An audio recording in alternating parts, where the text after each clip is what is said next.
Another video, and Chelsea were humbled. We were humbled yesterday afternoon, and don't forget before we get into the video to like and subscribe. Road to 400 subscribers. Love for everybody subscribing last week. Big up, love for the love. Chelsea were humbled. We have to start there. We just got moved to, but not in a mad way. Not in a way where it's like 5-0, 3-0, 4-1. It was in a way where it's slow cooked. You know when you put something in the oven and you put it on like free heat for like an hour and a half? Slow cooked. Meaning the quality in the end just didn't shine through. Liverpool just had too much experience and too much quality over us in the overall game. And that's in a nutshell how it went down. Now let's get into the nitty gritty of it. Essentially, Chelsea gets a lot of the ball.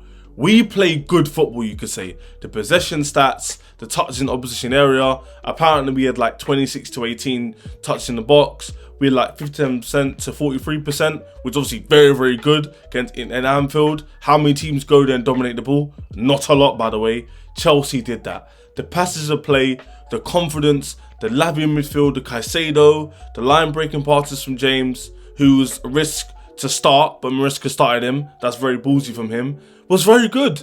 But then when we got to the final third with Madueke, with Palmer, etc., it wasn't very good. The decision making wasn't great, and that's what let Chelsea down today. Chelsea versus Liverpool wasn't a case of a golfing class. It was a clear lack of inexperienced players, a lack of quality in certain times, which Liverpool have. When you have Salah, when you got Van Dijk, when you got their spine, you can get out of danger. You can get out of trouble. You can score goals you don't even need to. For example, the first goal we conceded. So 25 minutes into the game, we're fine. We're passing the ball around. We're doing our thing. We're confident. The Liverpool fans are jeering, a bit nervous. And then what happens? Colwell decides to drag Salah down. He gets up, keeps running, drags him down again, kicks him in his leg, goes down, penalty. Just like that. And I was like, oh. There's you sitting there going, here we go again. We were doing well, then we let it go. It gave me PTSD, of last season, where we'd play well, we'd lose. Play well, but draw. But this time, we didn't play exceptionally well, we deserved to win. We were playing well enough to be 0-0 at half time. And then we go give away a penalty. And then from there on in, you know what Liverpool's like, Anfield, all this crap. You never walk alone, all this rubbish. Started singing loud. Every single tackle got jeered.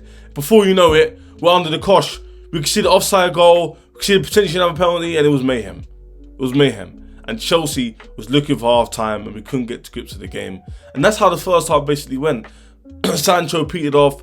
Madueke had Robertson on ropes, who was not good the whole game, Robertson. But for some reason, we didn't go down his side. We didn't target him that much. So we were sitting there going, why are we not exploiting their weaknesses? They're exploiting ours. They're giving us the ball. They're letting it keep ticking. And we're not doing much with it. We're playing into their hands. Why do we play into our own hands and target the left-back position, for example, which is weaker? Or take more shots to the goalkeeper, who's in for Alisson, who's obviously the first team and one of the best goalkeepers in the league. I need to see more from our attackers. And Palmer, non-existent. The guy didn't turn up. And I rate him. You guys know I rate him. I've been talking about him being world-class and a world-class talent on this channel for weeks and months. But guys, like, I have to call a spade, man. The guy went missing. And you got to call out when players go missing because these are the guys you need to rely on. And when they go missing, who else is there? Because Madueke is not at that level. Sancho has potential to play at that level, but he's not showing it.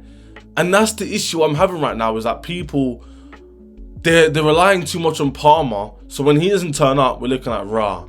And I thought that wasn't the case before the game. I thought the Wolves game kind of showed everyone could chip in. The Nottingham Forest game, again, Palmer didn't score, we still got a result from that game. There's other games in the league where other players chipped in, but Palmer, when he's not in that game, and then you need someone who's quality, I don't know who else is going to do that. And that's why, to talk about the next few games, are going to show a lot about my team. Because Palmer and co is going to have to step up against Newcastle at home to bounce back with a win. United away, Ten Hag still there, are they going to bounce back? Then you've got Arsenal at home. So it doesn't get any easier. Now, like we go into the second half, he takes off that Sancho because Sancho is not having a good half. He goes, you know what? Half time, I'm making this up. Again, ballsy decision. Ballsy playing James. Ballsy playing Lavia midfield, who again wasn't fully fit, but he took a chance. And then he was very ballsy taking off Sancho. And that's the main thing. When you got a manager who can make decisions like that, that's what you like to see. So Pedro comes in, does his thing, and cool. The second half starts, and guess what? Every single time we come into a half, we play good. Because through ball from Caicedo, Jackson scores, one chance, one goal, bang. That's what you need from your striker. 1-1, we're all thinking going, yo. I was screaming, I was like, yeah, Chelsea get back in it. And in the end, the inexperience show, like I said at the beginning of the video, and then they score a goal. Just like that. Salah through ball, James is keeping them on, bit sloppy, it's 2-1, Sanchez doesn't do enough. All he has to do is put out a left arm, and this guy goes, oh, you just shoot there. You know, I'm going to go here, you just shoot there. Yeah, shoot. You idiot. Put your arm out, bro. Put your arm out. Oh, sorry I'm shouting, man, but bro, I'm pissed. Put your arm out at least. Do you know what I'm saying? So this is the thing, man. Like, you need to show that you're competent. You're always switched on. We score a goal, and not that long after, they score another goal. I didn't even have enough time to celebrate. And then the game petered out, and then he brings on Cuckoo a bit too late. He brings on Viega and Enzo for James and Lavia, who had a good game for me. Lavia was fantastic. The best midfielder on the pitch. Nullified their midfield.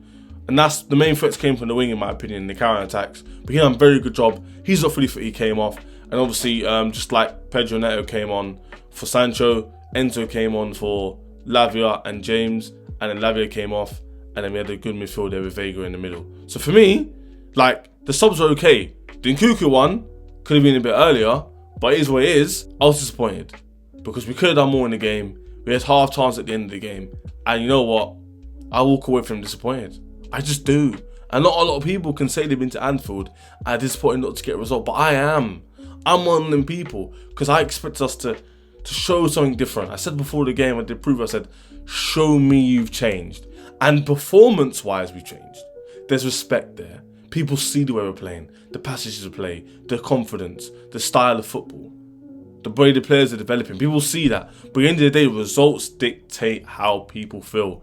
And when you don't get results against Man City and Liverpool alike, it's not the end of the world. Because these teams don't determine if you get top 4 or not. It's a smaller and medium teams.